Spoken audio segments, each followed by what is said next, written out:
දිට්ටා සුලිකුණාටුවෙන් නාය ගියපු පැතිගත්තොත් එහෙම අපි දැන් මේ ඉන්නේ 60 පැත්ත පහු කරගෙන යන්නේ.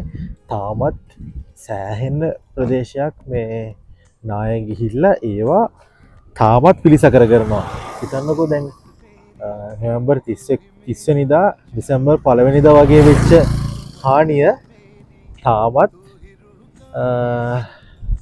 යථා තත්ත්වයට පත් කරගන්න පුළුවන් වෙලා නැහැ. බලන්න මේ පලාතවල් පිටින් ගිහිල්ලා තියෙන්නේ. මේ සම්පූර්ණ මේ හැටන් අවිස්සාවෙල්ල පාර සම්පූර්ණයෙන් වැහිලා තිබිලා මේ පස් ඇදලා තමයි තියෙන්නේ. ඩැමේජ් එක හිතා ගන්න බැරි තරම් දෙන. ඒ කියන්නේ තනිකර මේ සම්පූර්ණ තේ වත්තක්ම මේ ගිහිල්ලා තියෙන්නේ. තේ වත්තක ලොකු ප්‍රමාණයක් තමයි ගිහිල්ලා තියෙන්නේ. ඉතින් හිතා ගන්නකො මේ අපි දැන් මේ මාස දෙකකට විතර පස්සේ එද්දි මේ වගේ ඩැමේජ් එක අපිට පේනවා නම් ඒ දවස්වල හිතා ගන්නවත් බැරි තරම් මේ පැති ගන්න දෙයක් නැතුව මේ තාමත් මේ තාර පාරේ මේ පස් කන්ද මේ තියෙන මේ තේගස් මේ පස්සට තියෙන තේ තනිකර තේ වත්තක්ම තමයි ගිහිල්ලා තියෙන්නේ. මේ පේනවාද මේ වගේ තිබ්බ ලස්සන තේ ආයක්ම තමයි තනිකරම මෙතනින් මේ ගිහිල්ලා විනාශ වෙලා තියෙන්නේ.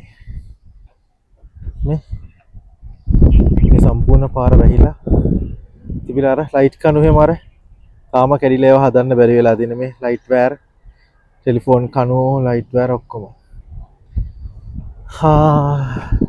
දිට්ටා කියලා කියන්නේ ඉතින් ඇත්තටම ලොකු ව්‍යසනයක් කියලා තේරෙන්නේ මේ පැති වලට ආවට පස්සේ තාමත් මාස දෙකකටත් වැඩි මාස 2යි සතියක් හරියටම දිට්ටා ඇවිල්ලා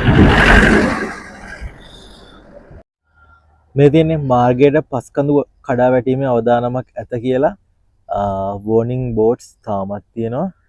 මේ හැම තැනම පස් තියෙන්නේ තනිකරම තේ වතු කඩාගෙන ගිහිල්ලා යායවල් පිටින්. තාමත් ෆුලි රිකවර් වෙන්න අපිට බැරි වෙලා තියෙනවා.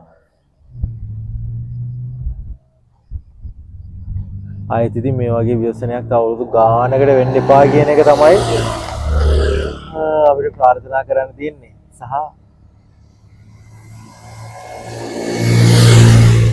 සහ පරිසරය රැක ගන්න අපිට මොනවද කියන්නේ? ඉතින් මේ දේවල් අපි අපේ පැත්තෙන් කරන්න ඕනේ කියන එක තමයි ඉතින් අපෙන් වෙන්න ඕන යුතුයකම වෙන්නේ.